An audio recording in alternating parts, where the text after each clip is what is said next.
Srinivas YCP మాజీ మంత్రి అంబటి రాంబాబు విడుదలపై ఇంకా సందిగ్ధత కొనసాగుతోంది. అంబటిపై దాఖలు చేసిన బెయిల్ పిటిషన్ను ఈ నెల 18వ తేదీకి వాయిదా వేసింది. గుంటూరు కోర్టు మరోవైపు సత్తెనపల్లి పోలీసులు దాఖలు చేసిన కస్టోడియల్ పిటిషన్ను కూడా అదే తేదీకి వాయిదా వేస్తూ కోర్టు ఉత్తర్వులు జారీ చేసింది. దీంతో అంబటి రాంబాబు విడుదలపై స్పష్టత రాకపోవడంతో ఉత్కంఠ నెలకొంది. ఇక ఇదే అంశంపై మరింత సమాచారం రాజమండ్రి సెంట్రల్ జైలు నుంచి మా కరెస్పాండెంట్ వెంకట్ అందిస్తారు.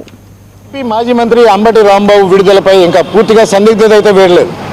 ఎందుకంటే అంబటి రాంబాబుకు సంబంధించిన లాయర్లు ఈ గుంటూరు స్పెషల్ అసిస్టెంట్స్ సెషన్స్ కోర్టులో అయితే ఈరోజు వాదోపవాదనలు జరిగినాయి.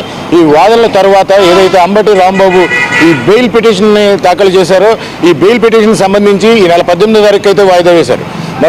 మరో పక్క సత్తెనపల్లి పోలీస్ స్టేషన్ సంబంధించిన పీటీ వారెంట్ ఏదైతే కస్టడియల్ పిటిషన్ ఉందో దాన్ని కూడా ఈ నెల 18వ తారీఖు వాయిదా వేయడం జరిగింది. ఈ నేపథ్యంలో విడుదలైతే ఈ నెల 18వ తారీఖు వరకు వాయిదా పడింది.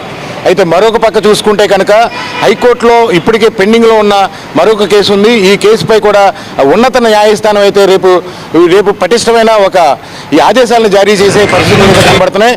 ఈ ఆదేశాలు జారీ చేసిన తర్వాత ఈ అడ్డంకులు ఏమీ లేకపోతే కనుక ఈ నెల 18వ తారీఖున అయితే అంబటి రాంబాబు విడుదలైతే తథ్యమని చెప్తున్నారు ఇక్కడ ఉన్న లాయర్లు.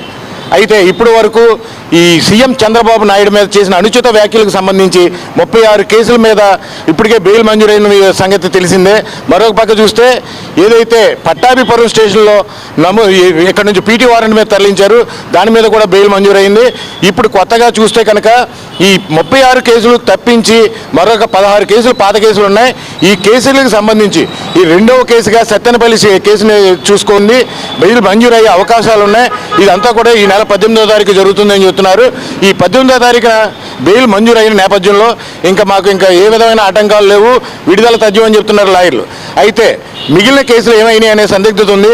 అయితే 8 కేసుల్లో ఇప్పటికే నోటీసులు తీసుకున్న నేపథ్యంలో నోటీసులు తీసుకున్న కేసుల మీద ఈ పీటీ వారెంట్లు జారీ చేసే అవకాశం లేదని చెప్పి మన 9వ తారీఖున గుంటూరు కోర్టు కూడా చెప్పడం జరిగింది.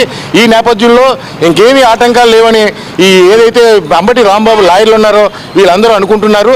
దీని ప్రకారమే 18వ తారీఖున విడుదలైతే మాత్రం తప్పనిసరి అని చెప్తున్న అంబటి రాంబాబు లాయర్లు. ఇది ఇక్కడ తాజా అప్డేట్. చూస్తూనే ఉండండి 99 టీవీ. కెమెరా పర్సన్ మహేష్తో వెంకట్, రాజమహేంద్రవరం జైలు నుండి.